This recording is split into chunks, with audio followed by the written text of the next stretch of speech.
नमस्कार, आप देख रहे हैं क्लीन न्यूज यूपी और मैं हूं आपके साथ वैशाली वर्मा। चलिए देखते हैं सुबह से शाम तक की 10 फटाफट बड़ी खबरों।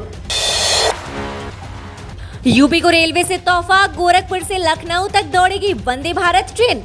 उत्तर प्रदेश के गोरखपुर, प्रयागराज और लखनऊ के लोगों के लिए एक बड़ी खुशखबरी है। जल्द ही उन्हें वंदे भारत ट्रेन की सौगात मिलने वाली है। गोरखपुर से लखनऊ तक वंदे भारत को चलाने के लिए एनई और एनसी रेलवे ने शेड्यूल तैयार कर प्रस्ताव बोर्ड को भेज दिया है।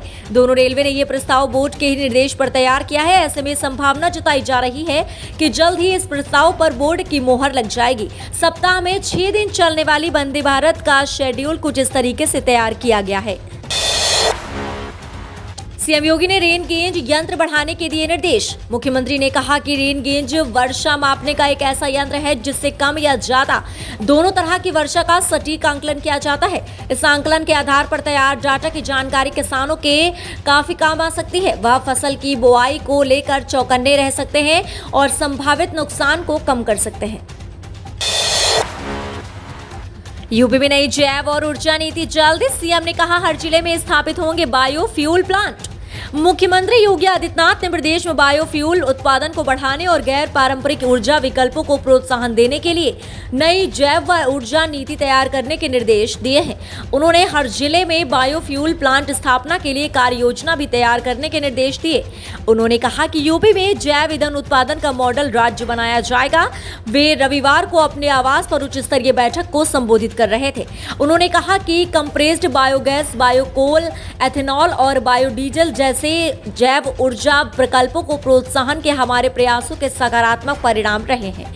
इसे देखते हुए सरकार ने हर जिले में बायोफ्यूल प्लांट स्थापना का फैसला लिया है।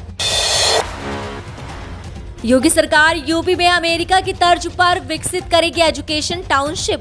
योगी सरकार ने उत्तर प्रदेश के शैक्षणिक बुनियादी ढांचे में आमूल-चूल परिवर्तन करने का बेड़ा उठाया है। इसके लिए उन्होंने अमेरिका जैसे देशों की तर्ज पर देश की पहली एजुकेशन टाउनशिप उत्तर प्रदेश में विकसित करने का निर्देश दिया है।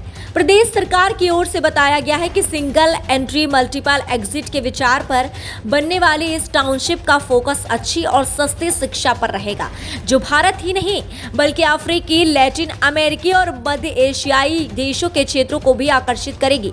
मुख्यमंत्री योगी ने हाल ही में प्रदेश की अर्थव्यवस्था को $1 ट्रिलियन बनाने के लिए सलाहकार अपने डेलाइट इंडिया के प्रतिनिधियों के साथ हुई बैठक में प्रदेश में 5 एजुकेशन टाउनशिप स्थापित करने को लेकर बृहत कार्य योजना बनाने के निर्देश दिए हैं।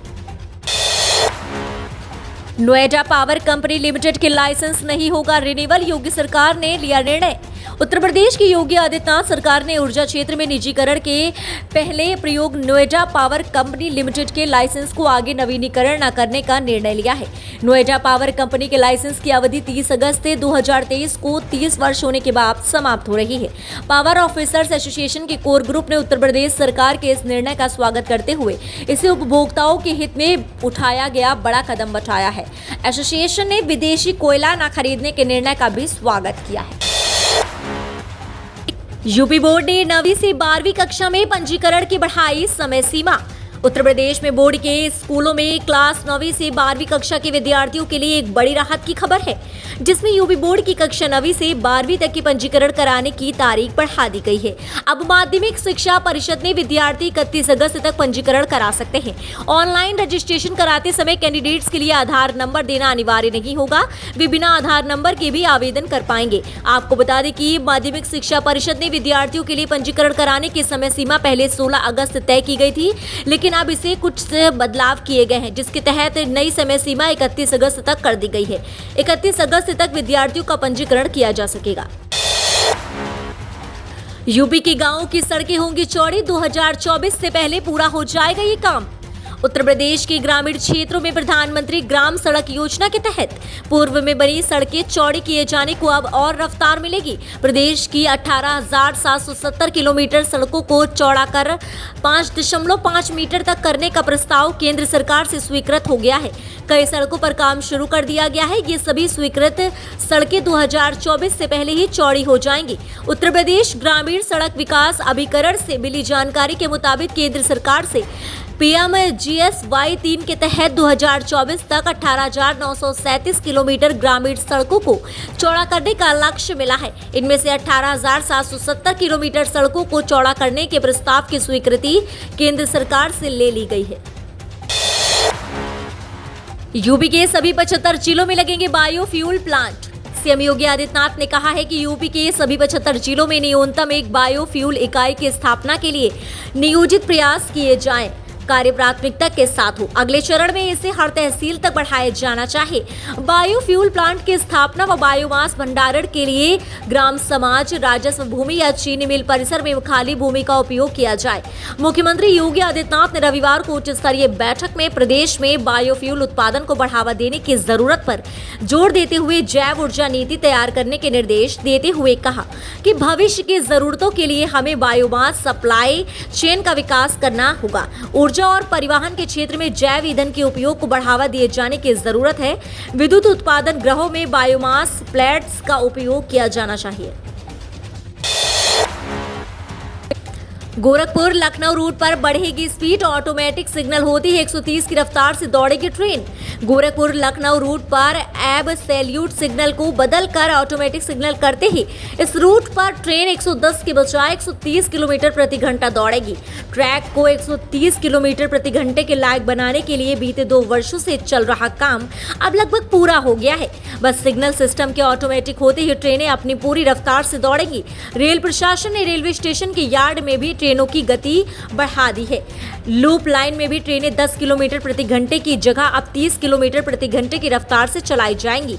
गोरखपुर जंक्शन में इसे लागू भी कर दिया गया है। कई अन्य स्टेशनों पर काम तेजी से चल रहा है। यूपी के कई जिलों में भारी बारिश से बाढ़ का कहर, खतरे के बीच आईएमडी का अलर्ट जारी। यूपी के कई जिलों में भारी बारिश ने तबाही मचाई है। अब तक 40 से ज्यादा जिले भारी बारिश के कारण अलर्ट पर हैं, जिनमें नदियों के बढ़ते जल स्तर के कारण बाढ़ का खतरा मंडरा रहा है। यूपी में गंगा, यमुना और वरुणा नदियां उफना गई हैं।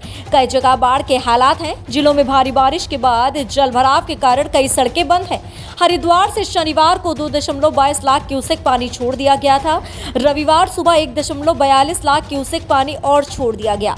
प्रयागराज में भारी बारिश के बाद रविवार को गंगा और यमुना का जल स्तर बढ़ जाने से घरों में पानी घुस गया। लोग आवाजाही के लिए नावों का इस्तेमाल कर रहे हैं। तो ये रही आज की 10 फटाफट बड़ी खबरें। न्यूज अगर आपको पसंद आई हो तो वीडियो को लाइक, शेयर और हमारे चैनल क्लीन न्यूज यूपी को सब्सक्राइब करके बेल आइकन को प्रेस करना बिल्कुल ना भूलें।